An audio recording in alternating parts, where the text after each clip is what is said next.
Nel nostro territorio abbiamo un problema di viabilità sia per quanto riguarda la 515 sia per quanto riguarda le opere complementari del passante che vanno a interessare sia il centro di Salzano sia la zona industriale di Roveano. I comuni del Miranese e delle associazioni di categoria hanno inviato una lettera al presidente Zaia per chiedere la risoluzione delle problematiche legate alla viabilità locale e alla sicurezza stradale a Salzano e Noale.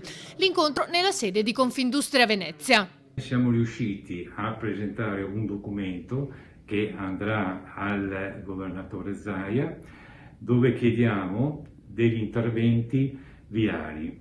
Questa è una cosa molto importante perché dimostra che il cittadino, assieme alle istituzioni, assieme all'amministrazione e ai vari enti di Confindustria e le varie associazioni, possiamo creare assieme, partendo dal territorio, una responsabilità sociale d'impresa. La richiesta è di adeguare il tratto SP38 compreso tra la variante ASR 515 e l'SP37 nei comuni di Noale e Salzano. Queste sono opere che vengono fatte per necessità, dovrebbero essere fatte per necessità, sono opere importanti, basta pensare che il traffico nella 515 che è interessata sono 50.000 veicoli al giorno. I due comuni avevano presentato una soluzione su via Mestrina che nell'ottobre del 2019 era stata approvata da Veneto Strade.